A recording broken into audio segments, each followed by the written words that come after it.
Selamat sore Bapak dan Ibu sekalian, hadirin acara IDE Kata Data 2025. A very good afternoon, close to evening, distinguished guests and participants of IDE Kata Data 2025. My name is Rido. I'm the Executive Director of Kata Data Insight Center, the research, analytics, and advisory arm of Kata Data. And it gives me great pleasure to be here on stage as a moderator to this session, which will be held bilingually.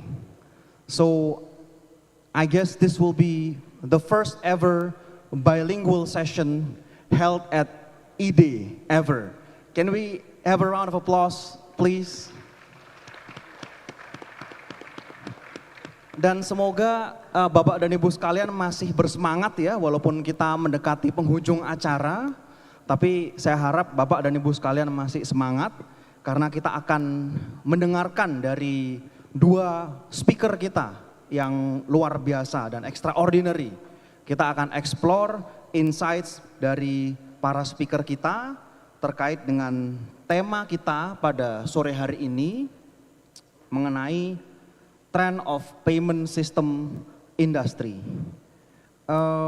Sebelum saya mulai ke sesi diskusinya, mungkin kita bisa tampilkan dulu di layar sebagai pemantik diskusi kita ya, data yang sudah diolah oleh teman-teman Databox. Jadi on my right hand side ya, you can see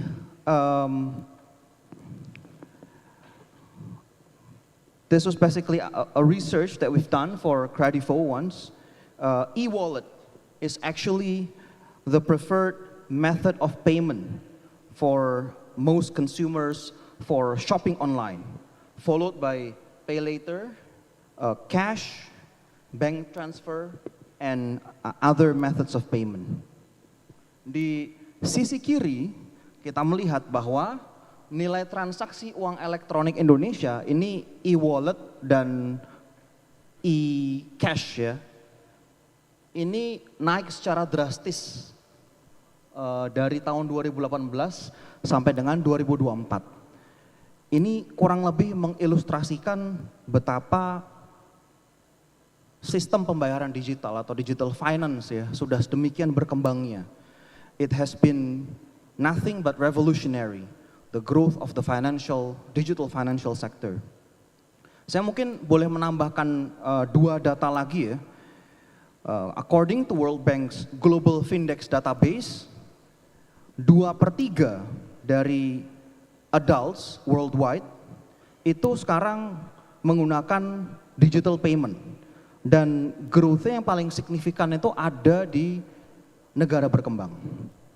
Kemudian satu studi lagi yang dipublikasikan di dalam report yang berjudul Global Digital Wallet Market Report memprediksikan bahwa angka pengguna digital wallet di seluruh dunia ini akan meningkat dari 4,3 billion di tahun 2024 menjadi 5,8 billion di tahun 2029. Ada kenaikan sekitar 35%. Mungkin saya ingin menanyakan terlebih dahulu ke Bank Mandiri, melihat tren perkembangan digital payment yang sangat pesat seperti ini, apakah Bank Mandiri ya, melihat ini trennya akan terus melaju, atau apakah kira-kira mungkin ada turunnya, dan kira-kira faktor pendorong pertumbuhannya apa aja itu Pak? Terima kasih Pak, dan Assalamualaikum warahmatullahi wabarakatuh, selamat siang, salam sejahtera untuk kita semua. Tentunya saya pertama-tama mengucapkan terima kasih dulu kepada Kata Data yang sudah mengundang kami untuk sharing pada kesempatan ini. Dan tentunya Bapak dan Ibu yang hadir, saya mungkin bisa memulai bagaimana Mandiri itu melihat keniscayaan terkait dengan teknologi dan digital. Kami terbilang sebetulnya agak terlambat karena kami baru memulai transformasi digital itu di Oktober 2021. Dan pada saat itu memang era disruption dan juga pada saat itu kita sedang dalam masa pandemi COVID-19, ini juga membuat kami harus cepat untuk mengikuti tuntutan pasar. Ya. Dengan karakteristik Bank Mandiri sebagai wholesale bank juga itu membuat kami juga cukup complicated menentukan apakah kita masuk kepada retailnya langsung atau lebih spesifik kepada wholesale platform digital yang akan menjadi utama. Tapi akhirnya kita putuskan di Oktober 2021 transformasi digital kita itu sekaligus untuk memenuhi kebutuhan dari retail transaction. Kita launch Livin Super Apps yang hari ini juga terus menambah fiturnya. Kemudian juga sekaligus dengan wholesale digital platform yang kita namakan Kopra, yang aim-nya juga tidak kalah bersaing dengan apa yang dimiliki oleh bank-bank global.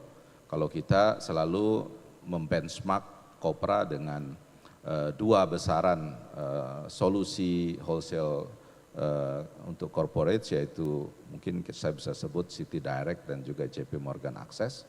Bahkan hari ini kami bisa mengklaim bahwa beberapa fitur yang ada di Kopra itu sudah surpass dari fitur-fitur yang ditawarkan dua global banks tersebut. Memang secara size ataupun gross transaction value mungkin karena yang dilayani itu dia berada di seluruh dunia dengan beberapa presence di banyak negara, sementara Mandiri hanya di satu negara. Itu berbeda hanya dari sisi size-nya. Nah, kemudian kita menentukan bahwa bagaimana market di Indonesia itu bisa menerima kita, padahal sudah banyak fintech ataupun startup yang menyatakan dia akan menjadi disruptors terhadap bisnis payment system yang ada di banking. Nah, kita melihat bahwa kebutuhan ini memang pertama paling tidak kepada nasabah Mandiri. Kemudian baru kita melihat bagaimana komunitas. Keberadaan Mandiri tidak di seluruh wilayah Indonesia karena kami tergantung kepada keberadaan kantor cabang dan juga tenaga kerja yang lebih banyak berada di perkotaan, ya. Tidak sampai ke rural area. Nah, inilah yang membuat kami melakukan transformasi digital, memperkenalkan Livin Super Apps dengan berbagai fitur yang sampai dengan sekarang sejak kita luncurkan di bulan Oktober 2021 sudah lebih dari 100 features, ya. Dan juga Kopra melengkapi itu. Dan di dalam perjalanannya akhirnya kita melihat bahwa dengan teknologi ini keberadaan kantor dan tenaga kerja menjadi kurang relevan untuk kita menumbuhkan bisnis.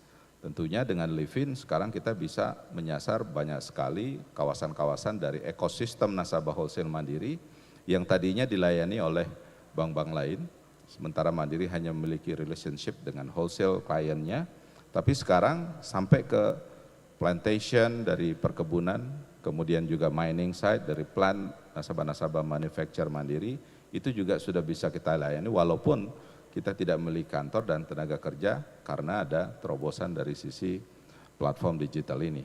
Untuk tenaga kerja secara individual tentu Livin memainkan peranan penting.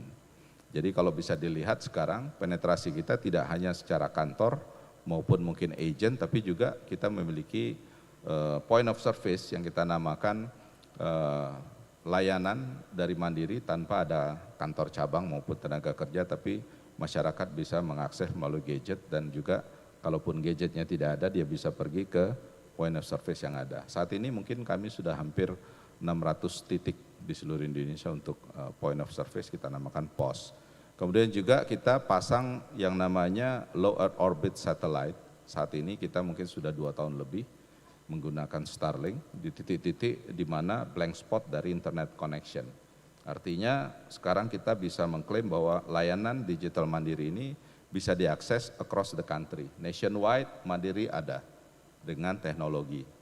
Dan kita lengkapi lagi bagaimana kita bisa mendorong UMKM padahal Mandiri adalah bank wholesale. Kita kembangkan, kita develop yang namanya Livin Merchant yang juga merupakan POS. Tanpa menggunakan device edisi, kita bisa membuat semua rintisan usaha, warung, itu bisa menggunakan transaksi yang cashless dan juga fitur online onboarding 5 menitan dia sudah bisa punya solusi tersebut. satu hari bisa 3 kali batching, jadi in the same day dia akan melihat transaksinya masuk ke rekeningnya. Kita lengkapi dengan model journal entry dan juga inventory system, sehingga dia betul-betul bisa mengelola keuangan di level UMKM tersebut lebih profesional dan lebih akurat karena semuanya itu sudah dengan teknologi. Di samping memang kita kembangkan di bagian korporasinya atau mungkin di level SME-nya, untuk berhubungan dengan para merchant yang mungkin dia bisa transaksi untuk ambil barang atau dia justru jual kepada SME ataupun korporasi yang lebih besar sebagai off-taker, kita gunakan Kopra. Jadi ini merupakan satu peta perjalanan dari pengembangan digital yang ada di Mandiri. Kita tidak melihat bahwa kita harus kontra ataupun retaliate dengan payment system yang sudah ada, tapi kita kembangkan semua transformasi yang ada untuk meningkatkan layanan kita, tidak hanya secara volume tapi juga secara jangkauan. Karena sebelumnya kita hanya ada di perkotaan, sekarang kita bisa bilang Mandiri ada di seluruh Indonesia. Bahkan di seluruh dunia, karena kita punya program Living Around the World yang sudah ada di 120 negara untuk menservis dari semua pekerja migran Indonesia untuk bertransaksi menggunakan rupiah. Baik Pak, sangat menarik sekali. Mungkin nanti kita akan masuk lebih jauh lagi terkait dengan UMKM tadi, terus kemudian cross border payment, termasuk juga bagaimana Bank Mandiri meleverage data dan teknologi untuk mengembangkan usahanya gitu. Saya pengen beralih ke Ibu Nabila Alsaqaf. So we all heard the story of how Doku was founded, right? It was founded back in 2005, right? Mid 2000, as a way for you to overcome the hurdles or difficulties of making online payment. So instead of finding new services or alternative services, you found one. Could you tell us a little bit more about that story and how everything has changed from when you first founded Doku up till now? What has changed in the financial system? What has changed in terms of the digital financial landscape? And how has that affected Doku's strategy? Good afternoon, everybody, and thank you, Ridho, and good afternoon, Pak Darmawan. Yes, it was an interesting journey for us, for Doku especially, because when we first embarked into the payment system, it was really at the early stage. I would break the transformation of the digital payment landscape in Indonesia into 3 stages. When we first started, of course, our portfolio was very much focused on B2B. If I go back to the original story, it was basically to enable a portal in Bali to actually accept payments, to revive the businesses in Bali that was affected by the first Bali bomb, right? But that was when, online was not something that was available in Indonesia. But we still pursue with pushing forward because it is a gap, right? So in the early days, we would say that the early stage then was the time of internet banking and mobile banking, right? So the use case that we were addressing at that point in time was very much of the hospitality and travel industry. Then the payment system was not regulated. It was not an easy journey for us for the first 3 years, because this is where we need the collaboration of the banks, and we were working and trying to convince the bank that there is a system that can be pushed forward to accept online payments. So fast forward, then it was just credit card that we were processing, because it makes sense, it's like for the travel industry. for the airlines. So the way to pay would be to use credit card. But then moving forward, we were looking at how else can we grow the services for other businesses that wants to strive in Indonesia. And we also realized that credit card is not heavily penetrated in Indonesia. Then the second stage basically is to look at other payment methods. And this is where we see a transformation of how internet banking was then, and then how it has evolved into now we know as virtual account, which is actually account-to-account transfer. So in terms of enabling the payment capabilities was one of the things that we were growing at that point in time. Then phase 2 of the transformation in the digital payment system came into the growth stage, I would say. So the growth stage includes the rise of the super apps because of the issuance of e-wallets. We were among the first to receive our e-wallets license, but it is not an area that we were focusing on because we were not so much of consumer facing. We were more on merchant facing. But the super apps and the ride-hailing apps made this possible. So you see a transformation of how people were using e-money to the fullest. Adoption, as you can see from your stats, right? E-money, e-wallet transaction is growing, but it started first with ride-hailing because those are use cases, small transaction, ticket sizes, and it is something that is in need. It provides convenience with the super apps. But in our area of business where we are servicing the merchant, e-wallet penetration for online was not so significant until the e-commerce platforms engaging with it. Because the e-wallet users were very used to small value transaction. E-commerce users are transacting with a higher ticket size.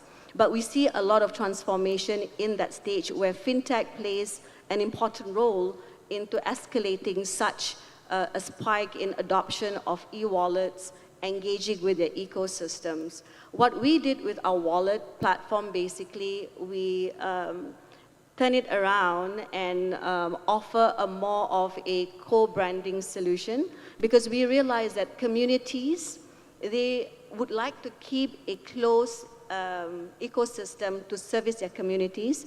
So we offer the usage of our licenses to interact between buyer and seller within that community ecosystem. Then COVID came into, well, actually, we were faced with COVID. But prior to that, Bank Indonesia actually issued KRIS, which is actually a very good form of payments acceptance. It was very hard for adoption initially because, again, the wallet function in the super app environment, the wallet function in the e-commerce environment. But if you ask an over-the-counter merchant to move, from cash to acceptance of wallets, it was a very hard push. But COVID transformed all that. We saw a spike in KRIS payment acceptance from wallet. If I'm not wrong, we were looking at some data just a while back to see, what is the trend now, which one is trending more. E-wallet, when it first started, it was growing exponentially. I think now it is growing at maybe 2 times or 2.9 times. There is still hyper growth in wallet, but KRIS acceptance has grown a lot faster within a short period of time. I think within the past 5 years, if we're looking at some of the stats, KRIS payment has grown at least 29 times more. So we see this as interesting transformation. So for us, our merchant portfolios basically ranges from the enterprise to the SMEs. But the SMEs, we've got other form of challenges to address, which I think we can elaborate that afterwards. But I think the game changer here is the use of wallets and increase payments for the community, for that particular segment. Just a follow-up question on that, actually. You mentioned about QRIS, right? And QRIS has been a successful initiative by Bank of Indonesia and the digital finance ecosystem to sort of push for the greater inclusion or acceptance of digital payment, basically in Indonesia, right? But we're also seeing another initiative by Bank Indonesia to progressively push for interconnectedness between countries across ASEAN, to sort of push for cross-border payment arrangement, basically. So how's your view on that, and how do you see, this cross-border payment system affecting DOCO's strategy in terms of market growth and business-wise? Right. I think that is a segment that would be very helpful, in terms of promoting growth within that payment ecosystem. Because as the data has stated, right, in Southeast Asia, the most prominent method of payment is through wallet. It's no longer credit cards. Although, especially in developing world. So in terms of wallet holders, they're more than the typical credit card holders. And for wallet and QR to interact and to function globally, for us to offer cross-border payment, that would definitely help to escalate the business. Especially when visitors come into Indonesia, and Indonesia is one of the favorite tourist destinations in Asia, right? Instead of drawing cash, if they can enable the usage of the wallet and the acceptance mode of payment is through QRIS, then it would be a seamless experience, yeah. But I think there's a lot of work in progress. We know that a couple of corridors have already opened the cross-border QRIS. I think you can try using that in Malaysia. We've seen some of the wallets in Singapore actually transacting here in Indonesia. But we hope that more volume will grow eventually. But again, the merchant needs to be educated, especially the offline merchants. Online, I think it's a lot easier for us to just push a QR because the user experience is there already. But I think the challenge would be, getting the offline merchant to understand the acceptance is not only local, but it is also for, the greater audience within the APAC region. And then for the user, in order for them to know that they are able to use their wallet, then the representation of, a logo or something like that, because it's always like, how do I know I can use my wallet here? How that it can be accepted. And I think in terms of the FX, the exchange rate, it would be a lot cheaper as opposed to network FX as well. So there's a lot of pluses, I would say, from the merchant side, lesser costs in terms of accepting payments.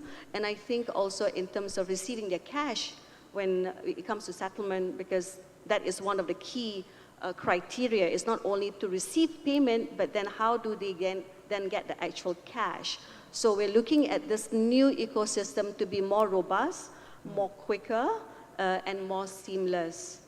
Right. And education? Education is key, I think, because this is, yes, from merchant side and acceptance, yes. Alright. Masih mengenai tema terkait dengan cross-border payment dan regional digitalization gitu mungkin Pak Darmawan gitu ya. Kita tahu bahwa mungkin dalam beberapa tahun ke depan ini frameworknya sedang digodok gitu di ASEAN gitu kan. Tapi akan ada apa yang namanya ASEAN Digital Economy Framework Agreement yang mungkin akan menyatukan pasar digital ASEAN gitu menjadi single market gitu ya.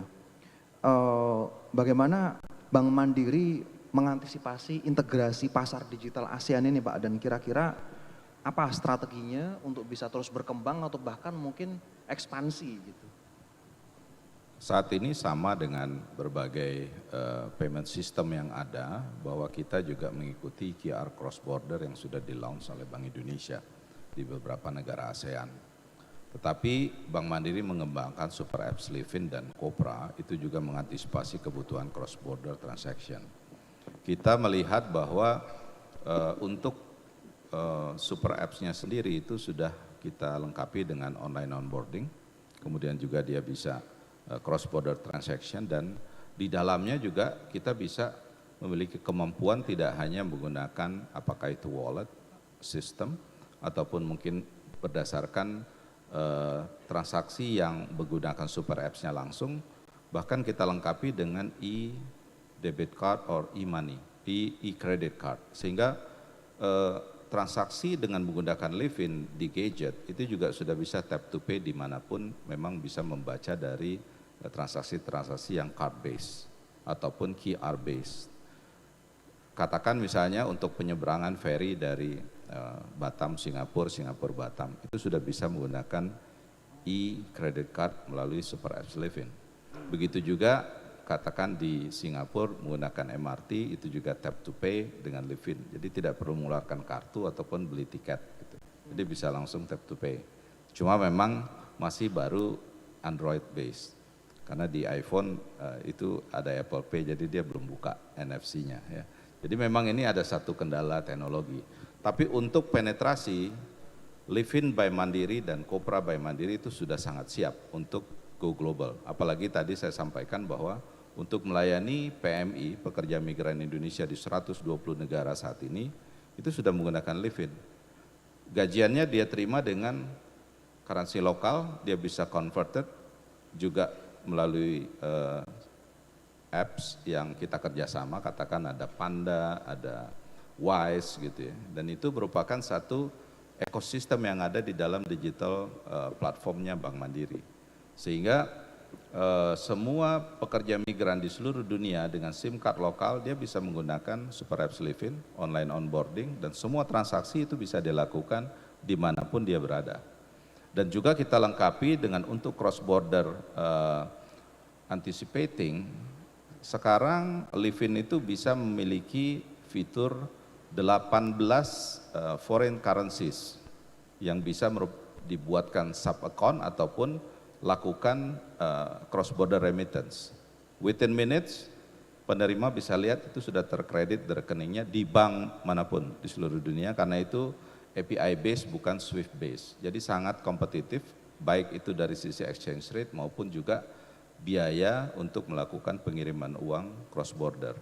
Kerjasama dengan yang lain juga kita buka secara global, katakan misalnya Alipay di Ant Financial, apalagi yang terkait dengan yang sudah selama ini ada, Visa, Mastercard, JCB, UnionPay, semuanya juga sudah.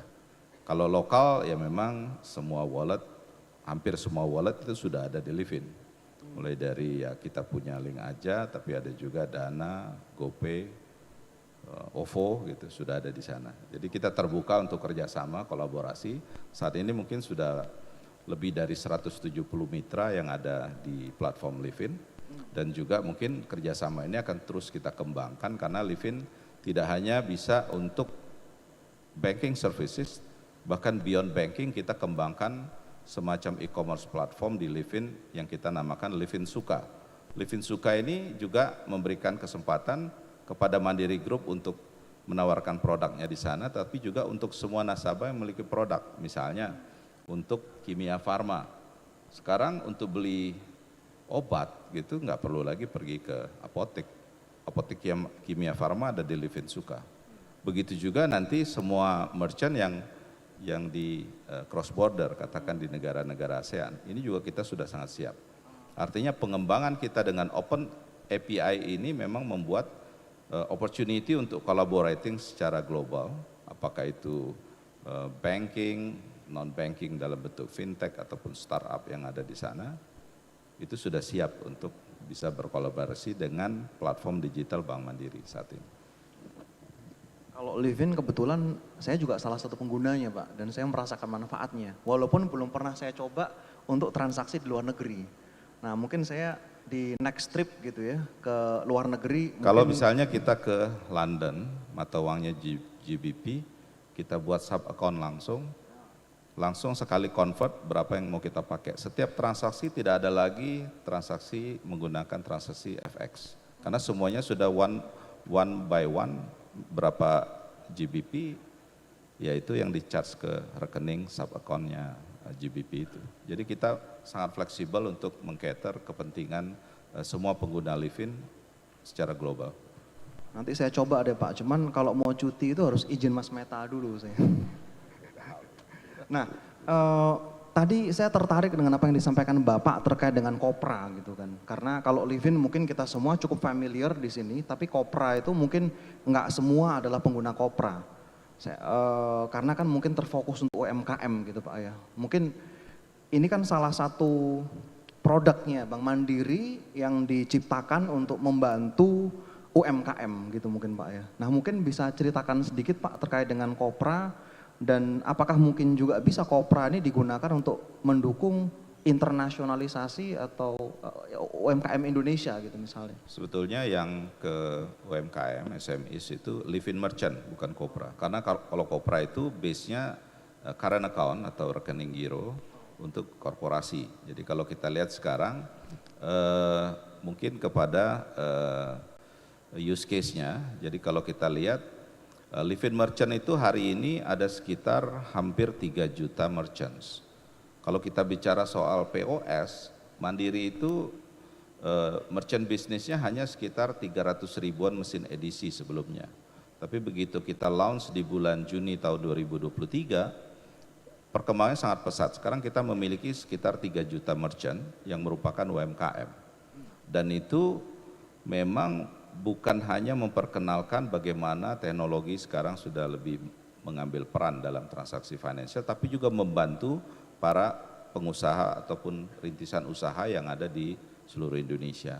Dan ini juga akan terkonek dengan Kopra. Kopra itu platform yang berbeda, yang lebih kepada korporasi. Apabila memang merchant ini mau ambil barang untuk jualannya kepada perusahaan-perusahaan yang ada di dalam portfolio Mandiri. Kopra ini sendiri memang bukan seperti individual. Kalau membership secara user register di Livin mungkin sudah hampir 30 juta hari ini dengan USAC kira-kira 80%. Kalau kita lihat perkembangannya coba ditayangkan yang terkait dengan use case-nya, kita mungkin transaksinya itu sudah dalam setahun miliaran times. Ya. Begitu juga dengan kalau kita lihat di sini terlihat bagaimana gross transaction value-nya. Setahun itu kira-kira bisa hampir sekitar hampir 4.000 triliun rupiah Livin itu ya, satu tahun. Kira-kira hampir 248 billion US dollar a year. That's the gross transaction values nowadays ya. Frekuensi around 3.800 times, billion times. Jadi memang ini progres yang sangat luar biasa karena memang di dalam ekosistem Mandiri, baik itu yang perusahaan yang menggunakan Kopra maupun individual dengan base tabungan atau saving account, ini sudah betul-betul progresif perkembangannya. Dan kita bisa launch fitur baru setiap saat karena memang development dari transformasi digital Mandiri itu sekarang no more menggunakan vendor, semuanya in-house capability development. Kita memang memiliki awalnya sekitar 600 programmer, saat ini mungkin hampir 4.500 programmer yang ada di Bank Mandiri. Jadi best talent in IT itu memang sekarang banyak sekali yang kita rekrut dan kita tidak lagi tergantung dengan vendors. Gunanya ya memang satu pasti dari sisi OPEX, yang kedua memang ketergantungan kita dengan vendorsnya membuat memang kita kadang kita mau masuk penetrasi kita ke pasar itu justru tidak freely sesuai dengan rencana kita, kadang-kadang ya tergantung vendor maunya kapan. Jadi timing itu kita bisa tentukan sendiri. Saat ini register tepatnya itu akhir tahun 2024 29,3 juta. Jadi compare kepada beberapa negara dengan populasi yang kurang dari 20 juta, mereka memang melihat ini satu terobosan yang mungkin juga menurut mereka ini bisa mendisrupt bisnis mereka apabila memang kita sudah go global. Gitu. Kira-kira gitu. I would like to go back to Ms. Nabila. Still on the theme of MSME, right? I heard Doku provides a special payment gateway services to MSME. Could you tell us a little bit more about this and how many MSMEs have actually benefited from it? SME is a segment that is historically is very difficult for payment service providers like us to penetrate. Reason being is that typically they don't have a finance team. You know, it's usually mom and pops, right? And the use of technology is really low. So there's no technology infrastructure. So it makes it very difficult for us to actually include a complex payment system into their workflow. So what happened is that what we see as something that is palatable to them with SME is to deliver something that is simple, that is easy to use, low tech, very, very low tech. So in 2013, because again, this is due to our, where we had started the business basically addressing the Bali merchant and hospitality merchants. So we realized that there's a lot of friction when the hospitality industry, especially the villas and all that, when they were engaging with their customer. Again, the ability to accept payment, to accept credit card payments, and to issue invoice. Because there's a lot of, they have no website. Basically, it's a lot of email correspondence and all that. So we came up with a very simple e-invoice system embedded with a payment link that suits their needs. So that is one of an example of easy, fast, it's non-intrusive, into their workflow.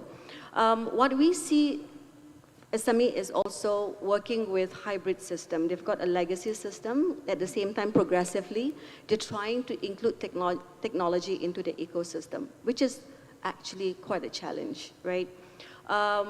Another way of providing them a solution that could serve with their business needs, not only from a payment gateway perspective, because payment gateway basically is that we're collecting payments on their behalf and then get the money settled into their bank account. But we are also looking at how SME is conducting their business and how to grow their business as well. And we have to look at whether they are bankable or unbanked. A lot of the SMEs are underserved, basically, because for them, the way to do business is always face-to-face, dealing with cash. So another solution that we brought to the table, basically, is to introduce a wallet, not for consumer use, but more for the merchant use. With that wallet, what can they do? They can accept payment, they can make payments outside to pay their vendors, and they can also track their receivables. And what's important for SMEs is because if they are not using such a digital platform, then it's going to be very hard for them to progress, right? They are not in the ecosystem where they have a digital footprint. And for them to go to the bank, to get their loans, because that is what they need, more cash injection, more capital to grow their business. So that is how we have been addressing SMEs in our portfolios. We launched last year an app. It's called Juragan. The focus of the app basically is to give SME who is very mobile again, the use of mobile is a lot more light as compared to having a website, to give them an ability to generate an invoice on the fly for them to accept payment. And we include QR into the app. It's a very simple use case. When we launch over the past year, we've received at least 300,000 plus registration. The way we engage with them is actually participating in events, collaborating with communities, understanding their pain points, especially if the app is being used by FMBs. What they require basically is, because cash is, having their cash flow is very important, what they need is faster settlement or same-day settlement. And that is one of the challenges that we as a payment provider has, because different payment methods have got different settlement schedule.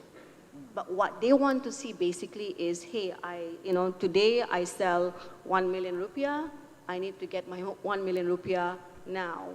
But as a payment facilitator, we are not getting the money sent to us on the same day. So we have to bridge that. So some of the functionality of the app is helping them to get their money a lot quicker. So we've talked a lot about technology and integrating that into the business strategy and so on. I would like to focus specifically on one technological development, which is artificial intelligence. Okay. How do you think it would have an impact towards the digital payment industry? How has it transformed the ways of doing business, and how does it affect DOCO? Right, yeah, when we talk about AI, it is a hot trending topic these days. But in our industry, data is very important. We've been using data to actually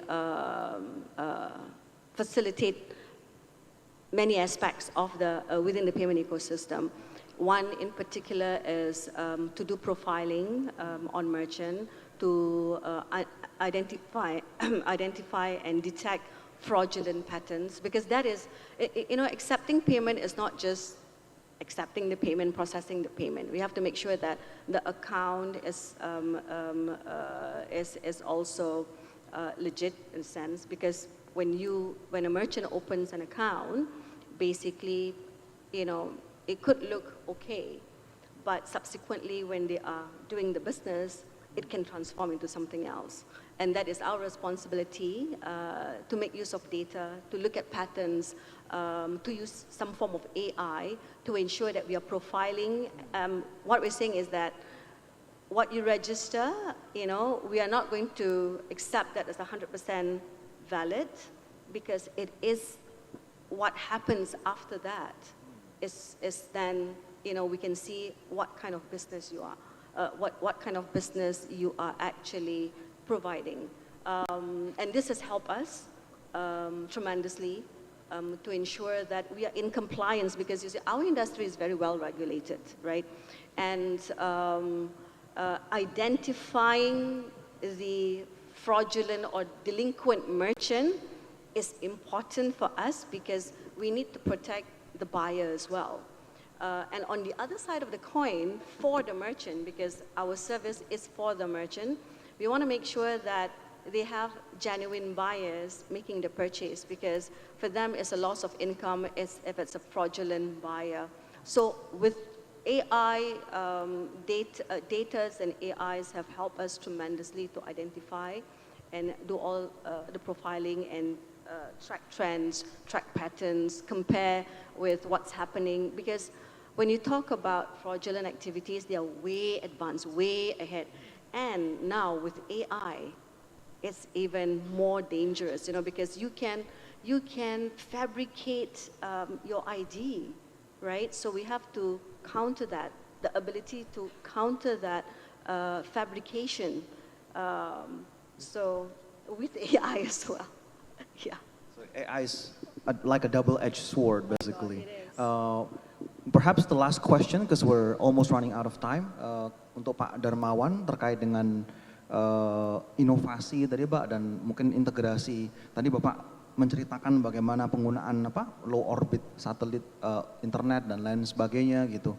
Mungkin hampir sama juga mungkin Pak fokusnya mungkin ke AI bagaimana ini diintegrasikan di dalam strategi pengembangan itu tadi Pak, bisnis. Kita juga memang mengantisipasi perkembangan dari artificial intelligence ini, terutama dalam proses bisnis ya. Yang kita mulai mungkin kita perkenalkan Mita sebagai chatbox kita untuk helpdesk. Di situ terjadi efisiensi yang luar biasa karena sudah tidak terlalu banyak lagi manpower untuk menangani helpdesk karena lebih banyak rutin concern yang datang kepada helpdesk-nya Bank Mandiri pertama. Dalam proses bisnis misalnya untuk retail loan, bagaimana kita mengunderwrite satu facility, itu juga sudah menggunakan scoring berdasarkan data. Dalam scoring itu juga banyak sekali peran AI itu digunakan, terutama bagaimana menganalitics secara algoritma dari satu permohonan, dan itu harus cepat karena kita berkompetisi juga dengan banyak sekali provider yang memang juga memberikan kecepatan gitu.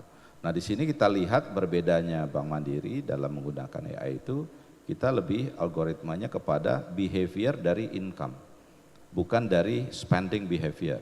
Karena apa? Karena kita lebih konservatif dan kita ingin memastikan bahwa repayment capacity itu ada di sana. AI membantu kita dalam membuat keputusan, juga dalam membantu kita mengembangkan semua produk digital kita, terutama sekarang ini isu security.